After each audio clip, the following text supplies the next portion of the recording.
This is a quick intro on how to play Word Burst and how to customize it for your group. You can find this game and more at Good Golly Games. To start, open the Word Burst PowerPoint file for your preferred version and sound option. There are two versions included, one with macros and one without macros. Each comes with 3 different sound options: normal, low, and no sound. I'll show the differences between the 2 versions in the game demo. I'm going to start with the macro version of the game. The first slide has a macro test to confirm that macros are enabled on your PC. If the test is successful, you're ready to play. If not, then you can follow the troubleshooting steps to enable macros. These steps are also included in your order as a separate file if you'd prefer printing them. Once you have the file open, you can start the slideshow from the beginning. I have included an optional black slide that you can use to have the game up but not visible until you click the slide. You can delete this slide if you would rather have the game start immediately. After you start the game, there's a quick intro. From the main screen, choose your timer: Easy 90 seconds, Normal 60 seconds, or Expert 45 seconds. And your mode, Reveal or Hidden. In Reveal mode, answers appear as you click them. For more of a challenge, in Hidden mode, the board lights up, but answers stay hidden until the end. Click Play when ready.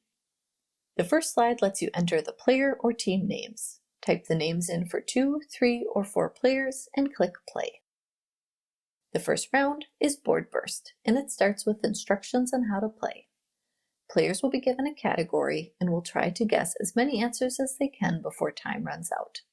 They will get 1 point for each correct answer. Once you've gone over the instructions, click Play to begin. The category will be revealed and the timer will start automatically.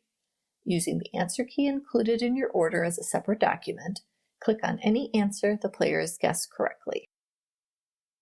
In Hidden mode, you will just see the answer board light up when you click.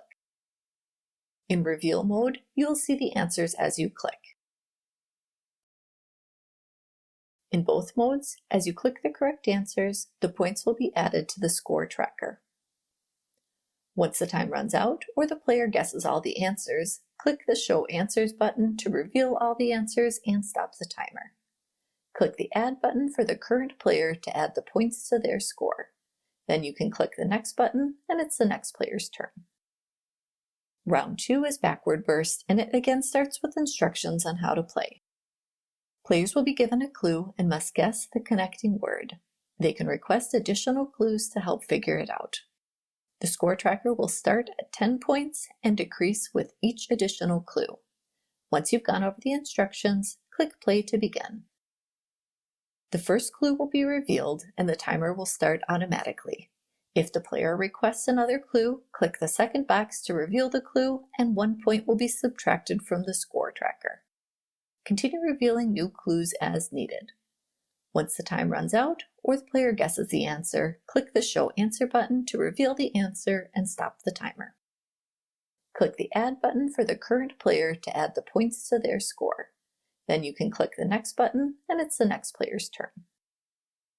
Round 3 is Bet Burst. This round is played the same as the first round, but players will be able to place a bet on how many answers they can name for their category. If the player beats their bet, they will earn their bet points plus 1 point per correct answer. So for example, if they bet 5 and get 10 answers, they would win 15 points. But if the player misses their bet, they get 0 points, so remind them to bet wisely.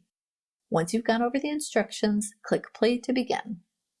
The category will be revealed so players can decide how much they want to bet.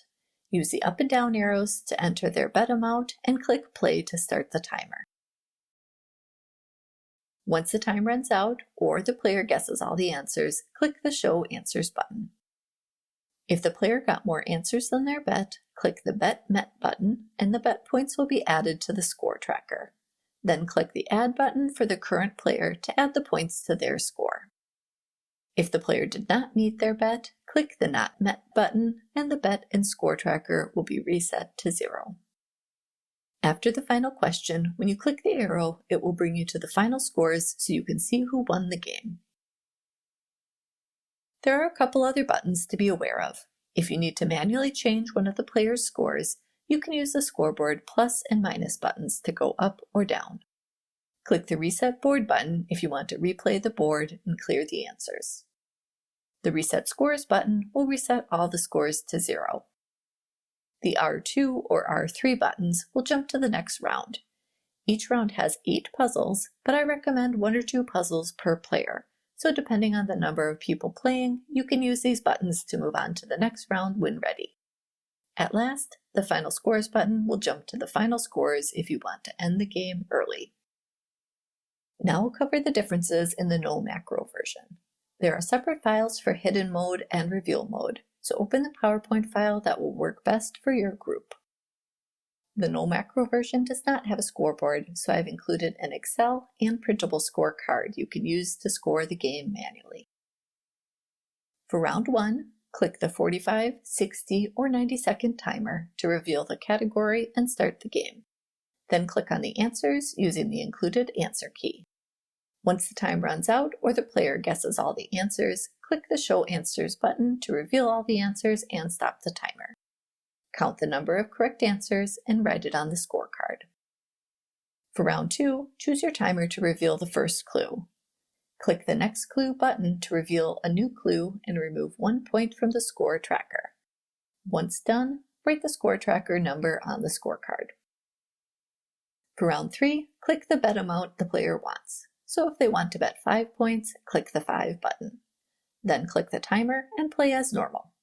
At the end, count the number of correct answers, and if they met their bet, write the answer total and the bet amount on the scorecard. If they miss their bet, you can just move on to the next player. And those are the key differences in the no macro version. You can play the game as provided, or if you want to personalize or refresh the puzzles, it's very easy to change or add slides. If you've already played the game, go into any game slide and click the Reset Scores button to reset the score to 0 and avoid errors when deleting slides. The game comes with 100 puzzles. In the main game, there are 8 puzzles per round. In Edit mode, scroll down to find the additional puzzles for each round. To use these, simply drag or copy and paste them into the correct round above. You can adjust the number of puzzles depending on how long you'd like the game to last. To create your own puzzles, go to the end of the presentation where you will find blank template sides for each round.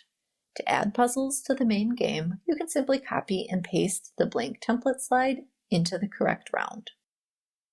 For the board burst and bet burst puzzles, enter the category at the top and the 10 answers below. And for the backward burst puzzles, type the answer at the top and the 10 clues below. If you play the slideshow and start the puzzle, you can see the category at the top, and as I click, it reveals the new answers.